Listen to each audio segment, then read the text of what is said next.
Bismillahirrahmanirrahim. Assalamualaikum warahmatullahi wabarakatuh. Alhamdulillahi rabbil alamin.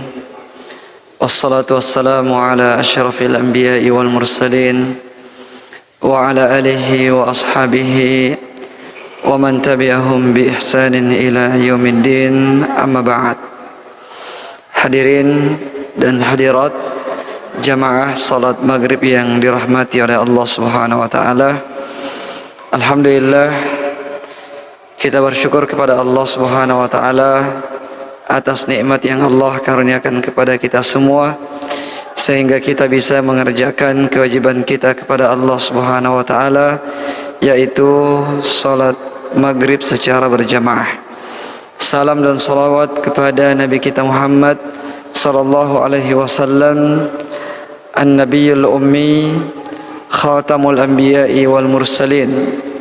Jamaah salat maghrib yang dirahmati oleh Allah Subhanahu wa taala, kita melanjutkan pembahasan kita dari kitab Asy-Syama'il Al-Muhammadiyah karangan Al-Imam Muhammad bin Isa At-Tirmidzi rahimahullahu taala. Dan kita masuk pada bab yang ke-41, yaitu Babu Salatid Duha, bab tentang salat duha yang dikerjakan oleh Nabi sallallahu alaihi wasallam.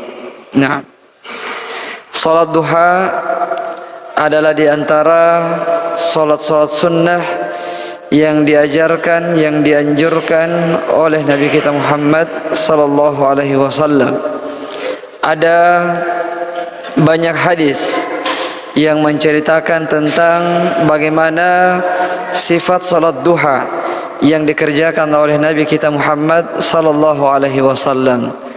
Namun sebelumnya, ya, kita sebutkan di antara keutamaan yang disebutkan oleh Nabi sallallahu alaihi wasallam tentang salat duha. Di antaranya adalah sabda Nabi sallallahu alaihi wasallam, yusbihu ala kulli sulama min ahadikum sadaqah. Setiap harinya, setiap paginya, semua persendian kita itu harus dikeluarkan sedekahnya. Fakullu tasbihatin sadaqah. Semua tasbih adalah sedekah. Ya, ucapan subhanallah itu dihitung sebagai sedekah. Wa kullu tahmidatin sadaqah. Ucapan hamdalah, alhamdulillah, itu juga dihitung sebagai sedekah. Wa kullu tahlilatin sadaqah. Kalimat tahlil atau la ilaha illallah juga adalah sedekah. Wa kullu takbiratin sadaqah. Dan setiap takbir, ucapan Allahu Akbar, juga dihitung sebagai sedekah. Wa amrun bil ma'rufi sadaqah wa nahyun 'anil munkari sadaqah. Amar ma'ruf nahi munkar juga dihitung sebagai sedekah. Jadi semuanya ini adalah sedekah. Wa yujzi'u min dzalika rak'atani yarka'uhuma min ad-duha. Dan persendian kita yang banyak itu, yang jumlahnya ada 360 persendian, itu yang harus dikeluarkan sedekahnya. Kalau seseorang telah mengerjakan salat duha, maka itu telah mencukupi sedekah yang harus dikeluarkan atas nama, ya, dalam tanda kutip, atas nama seluruh persendian yang ada di tubuh kita ini. Ya, yang menunjukkan bahwa salat duha dengan minimal rakaatnya, yaitu 2 rakaat, ketika kita mengerjakannya, maka ya sedekah yang harus dikeluarkan oleh 360 persendian kita itu sudah tercukupi. Ya, dan ketika misalnya seseorang tidak salat duha, ya, maka ada sedekah-sedekah yang lain yang bisa, ya, menutupi apa yang harus disedekahkan oleh 360 persendian kita, yaitu ucapan tasbih, tahmid, takbir, tahlil, amar ma'ruf nahi munkar dan seterusnya. karena ini semuanya dianggap sebagai sedekah. Nah, jamaah yang dirahmati oleh Allah Subhanahu wa taala, ya di antara bentuk nikmat yang Allah berikan kepada kita adalah adanya persendian-persendian itu.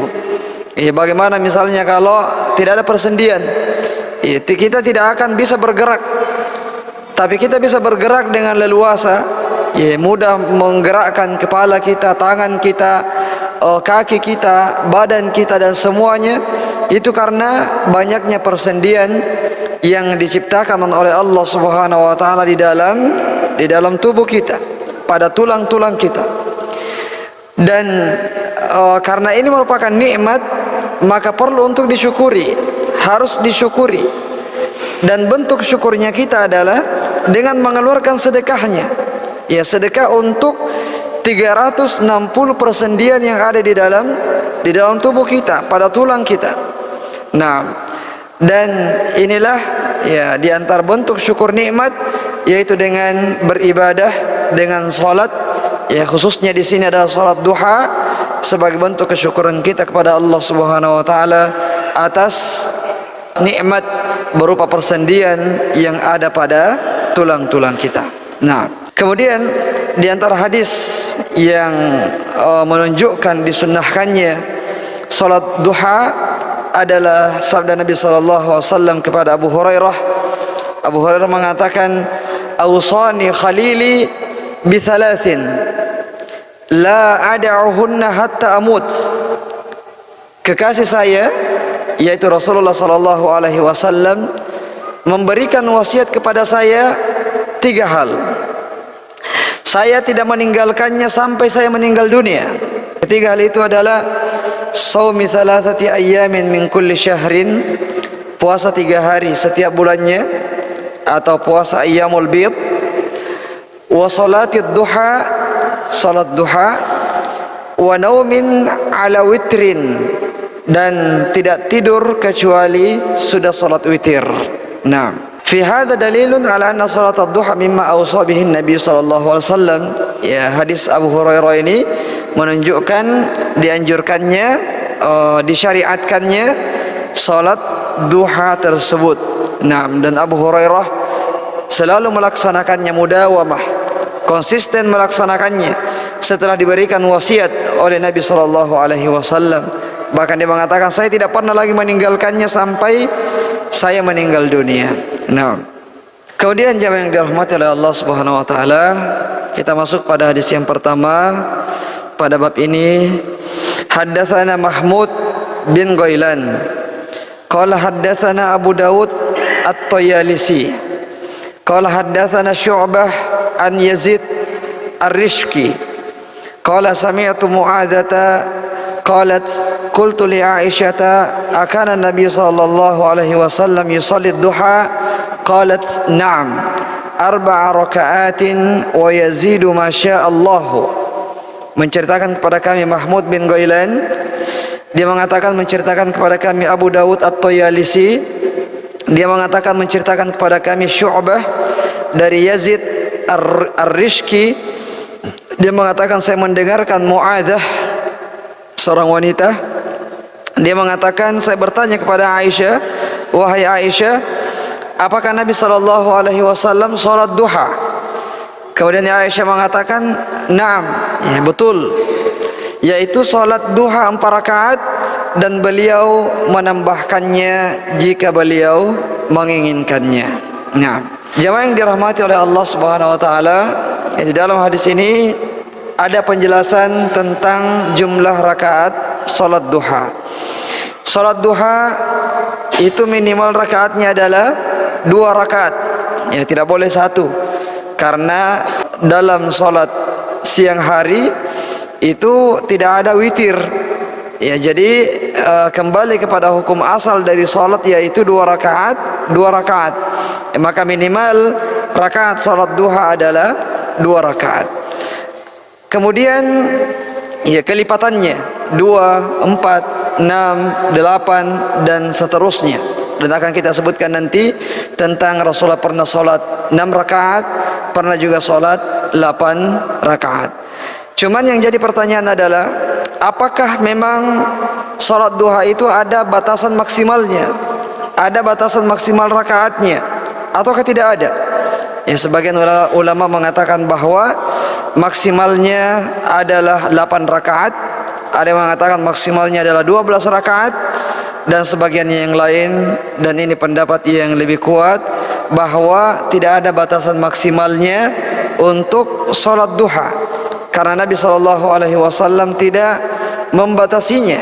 Ya, dan Rasulullah biasa salat 2, 4, 6, 8, bahkan 12, yang menunjukkan bahwa ya tidak ada batasan maksimal untuk rakaat salat duha. Nah, cuma dikerjakan 2 rakaat, 2 rakaat, 2 rakaat salam, 2 rakaat salam, dan seterusnya. Kemudian jamaah yang dirahmati oleh Allah Subhanahu wa taala, hadis yang berikutnya 289 ini hadis tentang Rasulullah salat 6 rakaat. Ya, tidak apa-apa kita bacakan saja. Haddatsana Muhammad bin Muthanna qala haddatsani Hakim bin Muawiyah Az-Ziyadi qala haddatsana Ziyad bin Abdullah bin Ar-Rabi' Az-Ziyadi an Humaid At-Tawil an Anas bin Malik anna Nabiy sallallahu alaihi wasallam kana yusalli ad-duha 6 raka'atin. Menceritakan kepada kami Muhammad bin Muthanna, dia mengatakan menceritakan kepada saya Hakim bin Muawiyah Az-Ziyadi, dia mengatakan menceritakan kepada kami Ziyad bin Ubaidillah bin Ar-Rabi' Az-Ziyadi dari Humaid At-Tawil yang tinggi dari Anas bin Malik, bahwasanya Nabi sallallahu alaihi wasallam pernah salat duha 6 rakaat, 6 rakaat. Taib. Kemudian berikutnya 290, haddatsana Muhammad bin Muthanna qala haddatsana Muhammad bin Ja'far qala haddatsana Syu'bah an Amr bin Murrah an Abdurrahman bin Abi Layla qala ma akhbarani ahadun annahu ra'a an-nabiy yusalli ad-duha illa ummu Hani fa inna haddathat anna Rasulullah SAW dakhala baitaha yawma fathi Makkah faktasala fasabbaha 8 raka'atin ma ra'aituhu shalla salatan qat akhaffa minha ghairu annahu kana yutimmu ar-ruku'a was-sujuda. Menceritakan kepada kami Muhammad bin Muthanna, dia mengatakan menceritakan kepada kami Muhammad bin Ja'far, dia mengatakan menceritakan kepada kami Syu'bah dari Amr bin Murrah dari Abdurrahman bin Abi Layla, dia mengatakan saya apa yang tidak ada seorang pun yang memberitahukan kepada saya bahwa dia pernah melihat Nabi sallallahu alaihi wasallam salat duha kecuali Ummu Hani. Ya, kecuali Ummu Hani. Ummu Hani menceritakan bahwa Nabi sallallahu alaihi wasallam ya pada Fathu Mekah, setelah menaklukkan kota Mekah, masuk ke rumahnya Ummu Hani. Ummu Hani ini adalah tantenya Nabi sallallahu alaihi wasallam. Nah, kemudian beliau mandi dan salat duha sebanyak 8 rakaat. Ummu Hani mengatakan, saya tidak pernah melihat Nabi sallallahu alaihi wasallam salat yang sangat ringan, ya, yang sangat simple, yang sangat ringkas sebelumnya. Ya, ini adalah salat yang paling ringkas yang pernah dilakukan oleh Nabi sallallahu alaihi wasallam yang saya lihat. Nah, meskipun demikian Nabi tetap menyempurnakan rukuknya dan sujudnya. Tapi jamaah yang dirahmati oleh Allah Subhanahu wa taala, dari hadis ini yang menunjukkan bahwa tentang salat duha itu ya Rasulullah sallallahu alaihi wasallam tidak mudawamah, tidak continue melakukannya. Tidak sama salat lail yang memang Rasulullah senantiasa menjaganya, senantiasa istiqamah mengerjakannya. Ya, bahkan ketika tidak sempat maka beliau akan mengqadanya. Tapi untuk salat duha, untuk Nabi sallallahu alaihi wasallam, beliau di hadis ini menunjukkan bahwa beliau itu tidak mudawamah, tidak melakukannya secara rutin. Nah, kemudian yang kedua, ya, faedah yang kedua dari hadis ini bahwa Nabi sallallahu alaihi wasallam pada Fathu Mekah itu melaksanakan salat duha sebanyak 8 rakaat. dan juga ya beliau melakukannya sebagai bentuk kesyukuran kepada Allah. Ya, kenapa? Karena Allah sudah mengaruniakan kepada Rasulullah dan kepada kaum muslimin secara keseluruhan sebuah nikmat yang sangat besar, yaitu ditaklukkannya kota Mekah. Ya, sehingga kaum muslimin bisa tawaf, ya bisa umrah ya, kapanpun mereka mau, mereka bisa haji kapanpun mereka mau. Yang sebelumnya mereka tidak bisa tawaf, ya, mereka tidak bisa bahkan mendatangi Mekah, tidak bisa, ya, karena mereka sudah hijrah. Dan ini merupakan nikmat yang besar. Rasulullah SAW yang menyempatkan untuk sholat duha sebanyak 8 rakaat. Meskipun sholat duha yang dikerjakan oleh Nabi SAW pada kesempatan ini sangat ringkas, sangat simple, sangat pendek. Nah, akan tetapi kata Ummu Hani, meskipun demikian Rasulullah tetap menyempurnakan ruku dan sujudnya, yang menunjukkan bahwa tumakninah dalam salat itu adalah sebuah keharusan. Dia merupakan sebuah rukun. Ya, kalau kita mempelajari fikih, salah satu rukun salat adalah tumakninah. Tumakninah pada semua gerakan, terutama ketika ruku, sujud, atau duduk di antara dua sujud. Karena kalau berdiri untuk membaca Al-Fatihah itu otomatis tumakninah. Ya, karena tidak mungkin selesai Al-Fatihah itu dalam 1 detik, dalam 2 detik. Nah, tapi yang rawan adalah pada saat ruku, sujud, i'tidal, atau duduk di antara dua sujud. Ya, kalau ada yang salat terburu-buru dan meninggalkan tumakninah dalam salatnya, maka salatnya tidak sah. Ya, salatnya batal.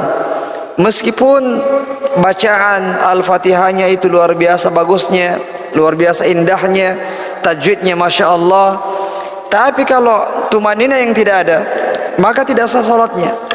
Misalnya ada orang yang sujud, ruku, belum sempurna rukunya, berdiri, belum sempurna berdirinya, sujud lagi, ya belum rapat jidat dan hidungnya, duduk lagi, ya, dan seterusnya. Ini adalah orang yang salat yang meninggalkan tumakninah di dalam salatnya, dan salatnya tidak sah. Nah, dan aqallu tumakninah, kadar minimal dari tumakninah adalah ketika seseorang telah sempurna melakukan sebuah gerakan. Ya, meskipun misalnya dia cuma membaca 1 kali saja, misalnya dalam sujud dia cuma membaca Subhana Rabbiyal A'la 1 kali. Ya, sunnahnya kan dibaca 3 kali. Subhana Rabbiyal A'la, Subhana Rabbiyal A'la, Subhana Rabbiyal A'la. Tapi dia cuma membaca 1 kali karena dia mau menjadikan salatnya itu ringkas, simple.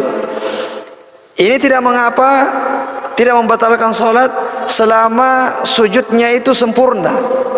Bagaimana sempurnanya? Ya, ketika 7 anggota badannya itu sudah menyentuh lantai. Ya, kedua telapak tangannya sudah menyentuh, lututnya sudah rapat, kemudian jidat dan hidungnya juga sudah rapat. Ya, kemudian dia duduk.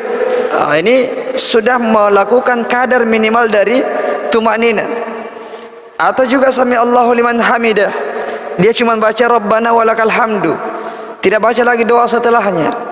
Selama berdirinya sudah sempurna, ya, dia mengatakan sami Allahu liman hamidah Rabbana walakal hamdu, dan sudah berdiri dengan sempurna, maka ini sudah dianggap sebagai orang yang tumakninah. Artinya mengerjakan kadar minimal dari ukuran tumakninah itu. Tapi kalau misalnya orang sami Allahu liman hamidah belum sempurna berdiri, ya, baru perjalanan untuk berdiri dengan sempurna, kemudian sujud, ya, tidak sempat berdiri dengan sempurna, maka ini sudah meninggalkan tumakninah. Meninggalkan tumakninah yang berarti salatnya sudah tidak sah. Ya, karena tumakninah merupakan salah satu rukun di dalam salat yang kita kerjakan. Nah, kemudian jamaah yang dirahmati oleh Allah Subhanahu wa taala, hadis yang berikutnya 291.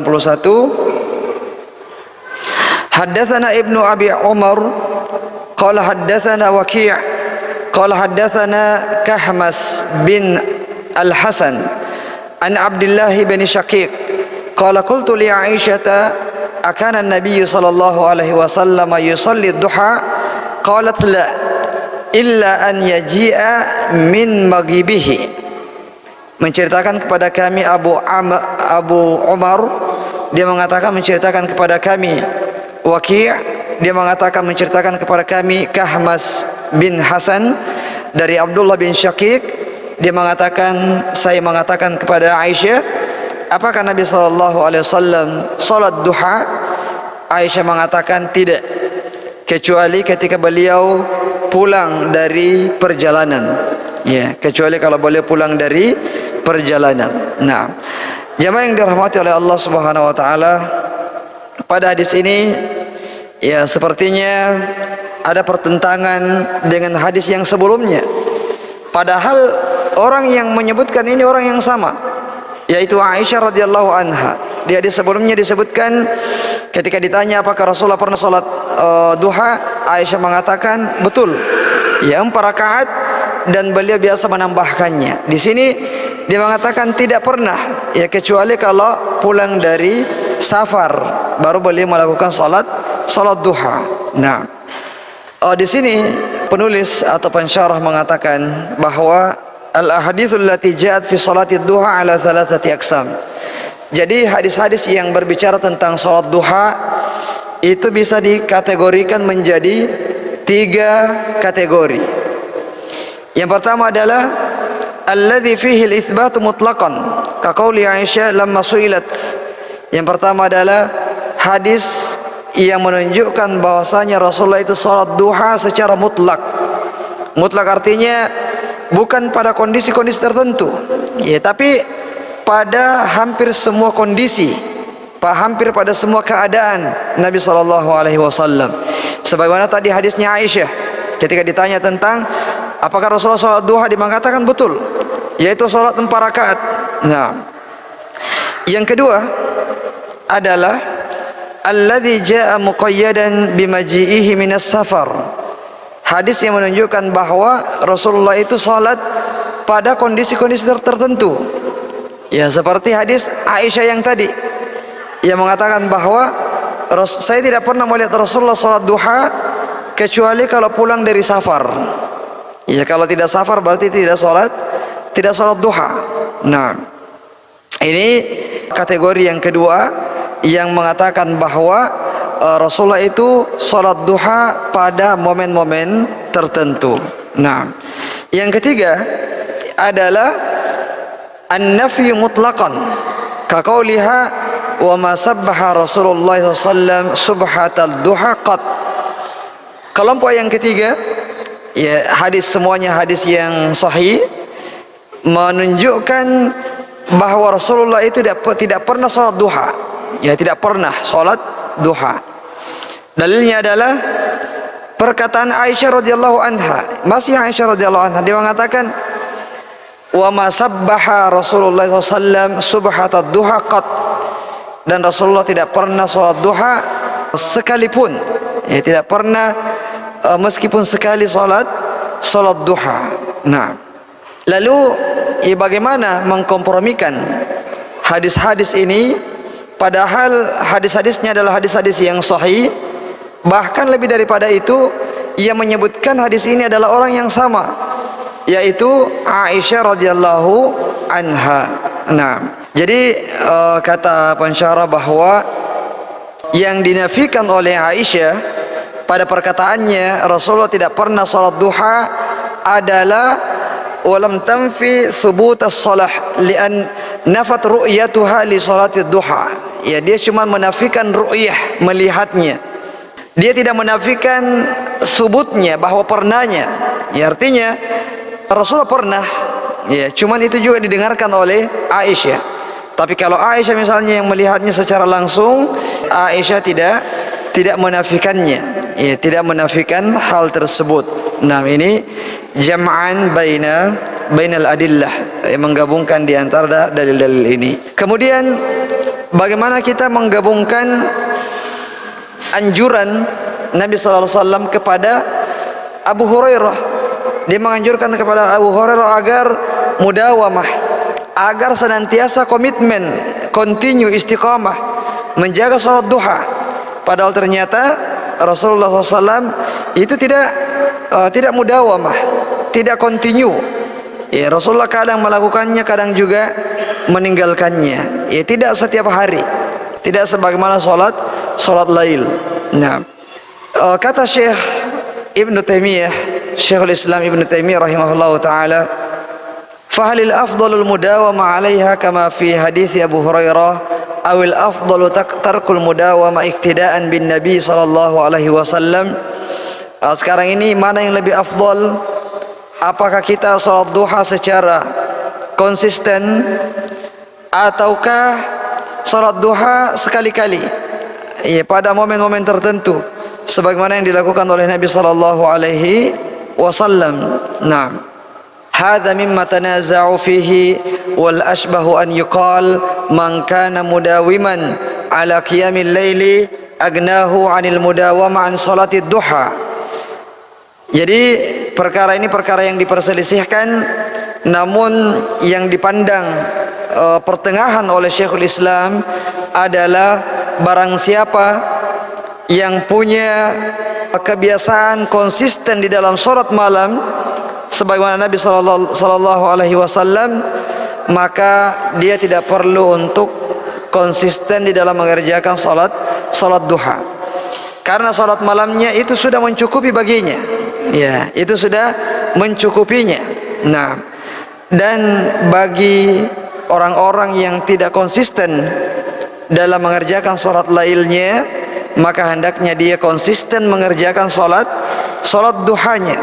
Ya, seperti itu yang disebutkan oleh Syekhul Islam Ibnu Taimiyah rahimahullahu taala. Nah, kemudian jamaah yang dirahmati oleh Allah Subhanahu wa taala, ya, terkait salat duha ini waktunya adalah setelah matahari terbit, ya, tidak langsung, karena kalau langsung itu masih waktu yang terlarang. Ya, sekitar matahari setinggi tongkat atau sekitar 10 sampai 15 menit ya setelah terbitnya matahari. Itu adalah awal waktu untuk mengerjakan salat duha. Adapun akhirnya adalah sebelum zawal, ya, sebelum matahari itu berada di tengah langit, ya, sebelum matahari benar-benar berada di atas kita. Ini adalah waktu berakhirnya. Nah, karena kalau matahari sudah berada pas di atas kita, itu juga adalah waktu yang terlarang, ya, untuk salat. Waktu terlarang salat, ya, setelah salat subuh sampai matahari terbit, ya, sampai matahari terbit. Kemudian ketika matahari berada di atas kita sampai tergelincir sedikit, ya, ke arah barat. Yang ketiga adalah setelah salat asar sampai matahari benar-benar sudah tenggelam. Nah, ini adalah waktu-waktu yang terlarang untuk melaksanakan salat. Jadi waktu akhirnya adalah sebelum matahari berada di atas kita, pas tepat di atas kita. Nah, dan mana waktu yang lebih afdal? Ya, waktu yang lebih afdal adalah ketika matahari itu sudah menyengat. Artinya akhir-akhir waktunya lebih afdal dibandingkan awal-awal waktunya untuk salat duha. Ya, salat duha yang dikerjakan misalnya di jam 10, di jam 11 lebih afdal dibandingkan salat duha yang dikerjakan di awal waktunya, di jam setengah 7 atau 15 menit setelah matahari terbit. Nah, kemudian jemaah yang dirahmati oleh Allah Subhanahu wa taala, ya, kalau kita berbicara tentang salat duha, maka kita juga perlu untuk berbicara tentang masalah salat isyraq atau salat syuruk, ya, salat yang dikerjakan ketika matahari telah terbit dan beberapa waktu setelah matahari terbit. Nah, sebagaimana yang disebutkan di dalam hadis bahwa barang siapa yang salat subuh secara berjamaah kemudian menunggu sambil berzikir, ya, sampai matahari terbit dan dia salat, maka dia mendapatkan pahala haji umrah sempurna. Nah, salat ini disebut dengan salat isyraq, ya karena dari kata syaraqa yashriku, artinya terbit, ya matahari terbit, sehingga disebut dengan salat isyraq. Nah, salat isyraq sebagaimana yang disebutkan oleh Syekh Muhammad bin Shalih Al-Utsaimin, salat isyraq dan salat duha itu adalah salat yang sama ketika dikerjakan di awal waktunya. Orang yang salat duha di awal waktunya itu adalah salat isyraq dan juga bisa disebut sebagai salat duha. Ya, orang yang salat isyraq ya di masjid sudah salat subuh, berzikir, terbit matahari, menunggu sebentar 10 menit, ya 15 menit, kemudian salat ya 2 rakaat. Nah, salat yang dia kerjakan itu adalah salat isyraq dan juga sudah dikategorikan sebagai salat duha. Adapun jika dia mengerjakannya di akhir waktu atau setelah lama setelah matahari terbit, maka ini bukan lagi disebut sebagai salat isyraq, tapi disebut sebagai salat duha. Nah, dan apakah boleh misalnya orang yang sudah salat isyraq kemudian nanti mau salat duha, apakah dia boleh salat duha? Boleh, ya tidak ada masalah. Apalagi salat duha ya tidak ada batasan maksimalnya dan tidak mesti harus bersambung-sambung. Ya kalau 2 rakaat harus bersambung lagi dengan 2 rakaat setelahnya, tidak. Boleh 2 rakaat sekarang, nanti 1 jam kemudian 2 rakaat, kemudian nanti setelahnya 2 rakaat dan seterusnya. Ya tidak ada masalah dengan hal tersebut. Nah, taib, kemudian jamaah yang dirahmati oleh Allah Subhanahu wa taala, ya hadis berikutnya kita tinggalkan hadis 293. Hadis ini adalah hadis yang dhaif, sebagaimana yang disebutkan bahwa di sini wa fi isnadihi Ubaidah bin Mu'tib wa huwa dhaif. Ada seorang rawi yang bernama Ubaidah bin Mu'tib dan orang ini adalah orang yang lemah, maka hadisnya adalah hadis yang dhaif. Nah, hadis yang ke-295, haddatsana Muhammad bin Musanna qala haddatsana Abu Dawud qala haddatsana Muhammad bin Muslim ibn Abil Waddah an Abdul Karim Al-Jazari an Mujahid an Abdullah bin Sa'ib anna Rasulullah sallallahu alaihi wasallam kana yusalli arba'an ba'da an tazula asy-syamsu qabla adh-dhuhri wa qala inna sa'atun tuftahu fiha abwabus samai fa uhibbu an yas'ada li fiha amalun salih. Nah, menceritakan kepada kami Muhammad bin Musanna, dia mengatakan menceritakan kepada kami Abu Dawud, dia mengatakan menceritakan kepada kami Muhammad bin Muslim bin Abul Waddah dari Abdul Karim Al-Jazari, dari Mujahid, dari Abdullah bin Sa'ib, bahwasanya Nabi sallallahu alaihi wasallam salat 4 rakaat setelah matahari tergelincir ke barat. Maksudnya sudah meninggalkan, sudah bukan berada di atas kita tepat, sudah mulai ke arah barat. Ya, sudah mulai ba'da zawal, sudah bukan lagi di atas kepala kita. Nah, ba'da zawal. Beliau salat 4 rakaat. Nah, salat 4 rakaat sebelum duhur. Nah, dan beliau mengatakan bahwasanya ini adalah waktu di mana pintu-pintu langit dibuka. Dan saya suka kalau amalan-amalan saya diangkat, ya kalau amalan-amalan soleh saya diangkat, an yas'ada li fiha amalun soleh, di waktu tersebut. Maka beliau pun salat 4 rakaat. Hadis ini bukan berbicara tentang masalah salat duha, karena waktu salat duha sudah berakhir. Ya, ini sudah masuk salat sunnah sebelum duhur. Nah, salat sunnah sebelum duhur, yang dimana di sini disebutkan bahwa Rasulullah mengerjakannya sebanyak 4 rakaat. Dan pada pembahasan pekan yang lalu, ya kita sudah sebutkan bahwa untuk sholat sunnah rawatib itu ada yang menyebutkan 10 rakaat, ada juga menyebutkan 12 rakaat. Yang menyebutkan 10 rakaat, 2 rakaat sebelum duhur. Yang menyebutkan 12 rakaat sebelum duhurnya itu menjadi 4 rakaat. Ya, karena Rasulullah kadang sholat sebelum duhur 2 rakaat, kadang juga sholat sebelum duhur 4 rakaat.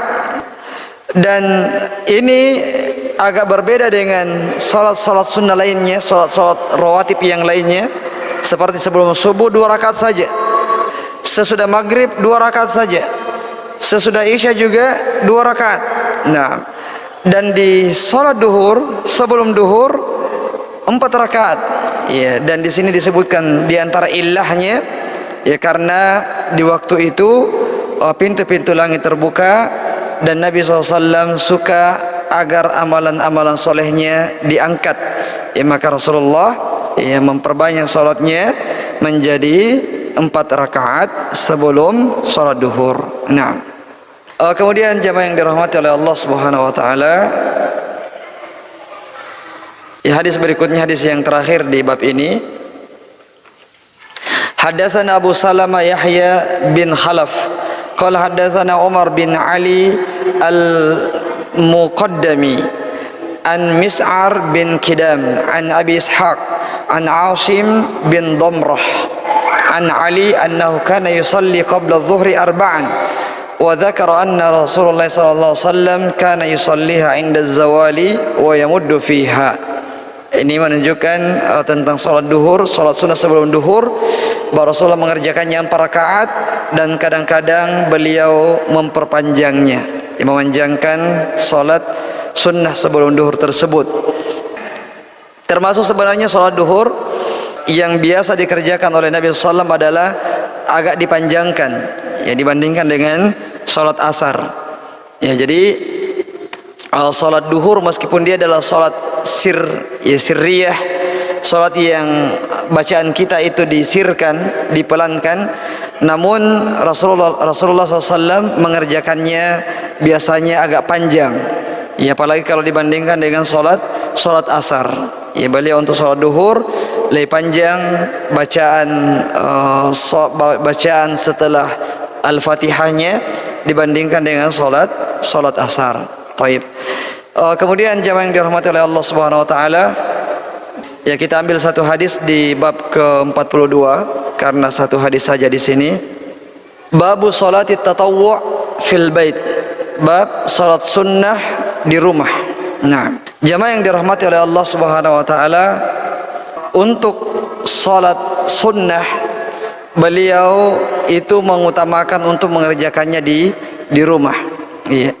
Sebaik-baik salat adalah salat yang dikerjakan seseorang di rumahnya, kecuali salat 5 waktu. Ya, kalau salat 5 waktu maka dikerjakan di masjid. Selain daripada itu, maka dianjurkan untuk dikerjakan di rumah. Ya, selama kita bisa menjaga untuk salat di rumah. Ya, tapi kalau misalnya kita setelah salat duhur misalnya, setelah salat maghrib, setelah salat isya kita mengatakan nanti saya salat di rumah. Nanti kalau di rumah lupa. Ya, atau nanti kalau di rumah sudah banyak lagi yang mengalihkan perhatiannya. Kalau sudah di rumah banyak lagi godaan-godaannya. Ya, akhirnya dia tidak salat. Ya, maka daripada dia tinggalkan, maka tentu saja lebih baik untuk dia mengerjakannya di masjid. Ya, kecuali bagi kita bagi kaum muslimin yang misalnya mampu ya untuk hal tersebut, maka lebih afdalnya dia mengerjakannya di rumahnya. Nah, sebagaimana hadis yang kita sebutkan ini, hadatsana Abbas al-Ambari qala hadatsana Abdurrahman bin Mahdi an Muawiyah bin Salih anil Ala bin Harith an Haram bin Muawiyah an ammihi Abdullah bin Sa'ad qala sa'altu Rasulullah sallallahu alaihi wasallam 'anis salati fi baiti was salati fil masjid qala qad tara ma aqraba baiti minal masjid fala an usalliya fi baiti ahabbu ilayya min an usalliya fil masjid illa an takuna salatan maktubah. Ya, kita langsung baca sanadnya atau matannya. Dia bertanya kepada Rasulullah tentang salatnya di rumahnya dan salat di masjid, mana yang lebih afdal? Kata Rasulullah, ya kamu sudah lihat betapa dekatnya rumah saya dengan masjid. Ya, rumah Rasulullah itu berdampingan dengan masjid, ya, menempel di masjid. Nah, dan saya salat sunnah itu di rumah saya lebih saya sukai daripada salat di di masjid kecuali kalau sholat 5 waktu. Nah, ini masjid yang dimaksud oleh Rasulullah adalah Masjid Nabawi. Ya, Masjid Nabawi. Yang kata Rasulullah, sholat di masjidku ini lebih utama 1000 kali lipat dibandingkan dengan sholat di masjid-masjid yang lain kecuali Masjidil Haram. Ya, kalau kita pikir, ya mending sholat sunnahnya di Masjid Nabawi, karena ya sholatnya akan dilipat gandakan pahalanya. Tapi Nabi sallallahu alaihi wasallam ia memilih untuk sholat sunnah di rumah beliau dan mengerjakan sholat 5 waktu, sholat maktubah, sholat faridah 5 waktu di masjid. Nah, karena rumah-rumah kita tentu saja perlu ada ibadah-ibadah di dalamnya supaya syaitan tidak betah di dalamnya, supaya malaikat-malaikat Allah Subhanahu wa taala senang ya, di rumah tersebut, agar rahmat yang meliputi orang-orang yang ada di dalam rumah tersebut, karena dia tidak menjadikan rumahnya seperti kuburan. Ya, rumah yang seperti kuburan adalah rumah yang tidak dikerjakan salat di dalamnya, tidak ada orang yang baca Quran di dalamnya, ya tidak ada aktivitas-aktivitas ibadah di dalamnya. Ini adalah rumah tapi rasa kuburan. Ya, meskipun rumahnya adalah rumah yang sangat megah, sangat mewah, tapi kalau rumah tersebut rumah yang jarang orang sholat di dalamnya, tidak pernah orang baca Quran di dalamnya, maka ini adalah rumah yang seperti kuburan. Nah, rumah yang disenangi oleh syaitan, ya syaitan akan betah ya, di rumah yang tidak ada nuansa-nuansa ibadah yang dikerjakan di dalamnya. Nah, sehingga ini diantara alasan ya kenapa salat sunnah diutamakan untuk dikerjakan di rumah kita. Nah, wallahu taala alam. Sekira demikian jamaah yang dirahmati oleh Allah Subhanahu wa taala, semoga bermanfaat untuk kita semua. Oh ya, silakan. Jadi meskipun kita tidak menggabungkan niat kita, ketika kita sudah berniat untuk salat isyraq atau berniat untuk salat duha, maka yang lainnya sudah tercover di dalamnya, karena waktu pelaksanaannya yang sama dan juga dia adalah salat yang sama sebenarnya, kecuali kalau dikerjakan di akhir waktunya, maka niat kita adalah salat duha, bukan salat isyraq, karena sudah lewat waktunya. Sehingga ya meskipun kita tidak menyebutkan kedua-duanya, ya tapi kita menyebutkan salah satunya, maka yang lain juga sudah tercover di dalamnya. Sama dengan salat sunnah tahiyatul masjid dan salat wajib misalnya, atau salat sunnah qabliyah. Kita masuk masjid, sudah azan, kita langsung salat sunnah qabliyah, niatnya ini salat qabliyah, maka tahiyatul masjid sudah tercover di situ. Ya, karena salat sunnah tahiyatul masjid itu artinya salat sunnah sebelum kita duduk ya untuk menghormati masjid, dan kita juga sudah salat sunnah tadi sebelum kita duduk. Nah, yang kedua salat sunnah sebelum Jumat. Jadi tidak ada salat sunnah qabliyah Jumat. Ya, tidak ada salat sunnah qabliyah Jumat. Yang ada adalah salat sunnah mutlak. Misalnya ada orang yang mau menggunakan waktunya sampai khatibnya naik ke mimbar, maka dia boleh untuk salat sunnah mutlak. Ya 2 rakaat, 4 rakaat, tidak terbatas. Niatnya adalah salat sunnah mutlak, bukan salat sunnah qabliyah. Ya, karena tidak ada qabliyahnya, yang ada adalah ba'diyahnya. Nah, baik, saya kira sudah cukup. Karena waktu juga sudah masuk, kita cukupkan dengan doa kafaratul majelis. Subhanakallahumma bihamdik, asyhadu an la ilaha illa anta astaghfiruka wa atubu ilaik. Assalamualaikum warahmatullahi wabarakatuh.